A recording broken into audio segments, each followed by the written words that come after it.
हर खबर पर होगी आपकी पकड़। डाउनलोड कीजिए एबीपी लाइव ऐप।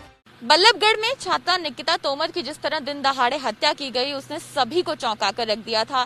कानून व्यवस्था और प्रशासन पर कई सवाल खड़े हुए। निकिता को गए हुए आज 13 दिन हो गए हैं और एक श्रद्धांजलि सभा परिवार की ओर से रखी गई है। निकिता के पिता मूलचंद तोमर और उनके मामा और इस पूरे मामले के जो वकील हैं एदल सिंह रावत, वो यहाँ पर मौजूद हैं। और सर, आज 13 दिन बीत चुके हैं बिटिया को गए हुए। ये जो श्रद्धांजलि सभा आयोजित की गई है, तो कौन इसमें आने वाला है, क्या परिवार के तौर पर आप लोग कहना चाहते हैं? मैडम, ये जो आज 13 दिन हो गए बिटिया को गए हुए, और उसके लिए ये श्रद्धांजलि सभा का आयोजन किया गया है वीर बेटी को श्रद्धांजलि देने के लिए। और हमने किसी को निमंत्रण अलग से भेजा नहीं है। ये वीर बेटी है जिसने अपनी इज्जत को बचाने के लिए, एक हिंदू धर्म को बचाने के लिए अपनी जान दे दी है। तो जो भारत के लोग इस बेटी को प्यार करते हैं और इस बेटी को श्रद्धांजलि देना चाहते हैं, वो अपने आप ही आएंगे। तो हमने किसी को निमंत्रण नहीं दिया है मैडम, इसमें निमंत्रण नहीं दिया जाता। ये श्रद्धांजलि सभा है और बड़े ही शांतिपूर्वक इसको होना है। पिछली बार जो महापंचायत हुई थी उस समय काफी हिंसा भी हो गई थी, पत्थर भी चल गए थे। तो इस बार आप उम्मीद कर रहे हैं कि ऐसा कुछ ना हो? हाँ बिल्कुल मैडम, उम्मीद नहीं, होना ही नहीं चाहिए ऐसा। कुछ लोग होते हैं वहाँ पे, जो लोग कर रहे थे कुछ एग्रेसिव थे या बाहर से लोग आ गए थे मैडम, उसका तो पता नहीं, पर ऐसा बिल्कुल भी नहीं होना चाहिए। प्रशासनिक व्यवस्था बिल्कुल भी नहीं बिगड़नी चाहिए और किसी का नुकसान भी नहीं होना चाहिए। अब एक बेटी को तो हम बचाने के लिए कर रहे हैं, दूसरे का नुकसान कर रहे हैं, वैसा नहीं होना चाहिए मैडम, बिल्कुल भी। कुछ मांगे जो वहाँ महापंचायत में भी रखी गई थी, क्या बतौर परिवार आप लोग कुछ प्रशासन के आगे सर कुछ मांगे आप लोग रखना चाहते हैं? जो प्रशासन से मांग की थी, प्रशासन ने अपनी मांगे पूरी कर दी। प्रशासन हमें हर तरह से मदद कर रहा है, हमारे साथ है। हम प्रशासन की कार्रवाई से संतुष्ट हैं। हमारी सरकार से 3 मांगे और रह गई हैं।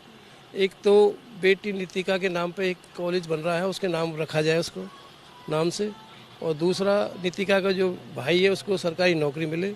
और आर्थिक रूप में 1 करोड़ रुपए की हमने मांग कर रखी है सरकार से।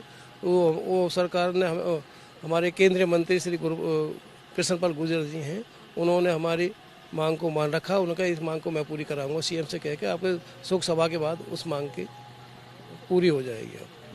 जैसे ही महापंचायत के दौरान कुछ हिंसा देखने को मिली, कुछ लोग शांत भी करा रहे थे लोगों को, लेकिन यहाँ पर किसी तरह का माहौल ना भड़के, इस बार आप लोग ऐसा कुछ अपील कर रहे हैं? ऐसे कुछ हमने सबसे अपील की है। एक तो हम यहाँ पर कोई भाषण प्रतियोगिता नहीं होगी और यह कोरोना के जो नियम है उनका पालन किया जाएगा। इस विश्वास पे ही मैं परमिशन लेके आया हूँ। डीसी साहब ने कहा है कि ऐसी घटना दोबारा ना घटे, और हमने इस सभा के माध्यम से ये दिखाना चाहते हैं जो हमारे वहाँ सर्व समाज पर जो कलंक लगा, जो प्रशासन पर कलंक लगा, उस सभा के द्वारा उसको हम धोलना चाहते हैं। पूरे मामले की जांच को भी आप देख रहे हैं, तो अभी तक क्या संतुष्ट हैं जो अभी तक कार्रवाई की गई है? पुलिस ने जो कार्रवाई की उससे हम पूरी तरह संतुष्ट हैं और आगे भी हम संतुष्ट रहेंगे। पुलिस हमारे, प्रशासन हमारे साथ है इस कार्रवाई में। उनकी तरफ से कोई इसमें लापरवाही बरती नहीं गई है। एक अहम मांग जो यहाँ पर हमें नजर आ भी रही है कि फांसी हत्यारों के लिए आप लोग मांग रहा है। पूरा परिवार ही नहीं, पूरा समाज इस समय आप लोग के साथ इस मांग को लेकर। इस बात की पूरा देश ही मांग कर रहा है कि दोषियों को फांसी हो। अगर पूरे देश की मांग है, हमारे परिवार की नहीं बल्कि पूरे देश की मांग है कि दोषियों को फांसी होनी चाहिए और फांसी ही होगी। पूरी कानूनी प्रक्रिया का सर इंतजार करेंगे आप बिटिया के न्याय के लिए? अगर फांसी की मांग चाह रहे हैं, कड़ी से कड़ी सजा की मांग चाह रहे हैं, लेकिन न्याय प्रक्रिया भी काफी लंबी हो जाती है कई। मैडम करेंगे, पूरी कानूनी प्रक्रिया करेंगे। और मेरा जो है सरकार से और सभी लोगों से ये है कि ऐसा कड़ा संदेश दिया जाए कि जिससे जो है दोबारा ये घटना हो, कुछ कड़ा कानून बनाया जाए। सरकार कुछ जल्दी से जल्दी और कड़ा एक्शन ले इसके ऊपर, जिससे कोई दूसरी निकिता ना बन पाए और सारी बेटियां बच सकें। परिवार है और लगातार परिवार की एक मांग जो हमेशा से रही है, बाकी तमाम मांगों से सबसे ऊपर, जो सिर्फ परिवार की ओर से नहीं, इस समय हर देश चाहता है, देश का हर व्यक्ति चाहता है कि निकिता को इंसाफ मिले। जो आरोपी हैं, जो दोषी हैं, उनको सख्त से सख्त सजा दी जाए और परिवार की ओर से साफ तौर पर यह बात रखी जा रही है।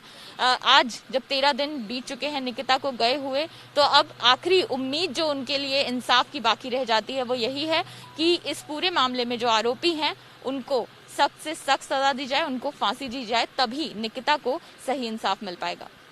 कैमरा पर्सन मान के साथ Anjali Singh, ABP news, Ballabhgarh. ABP news आपको रखे आगे।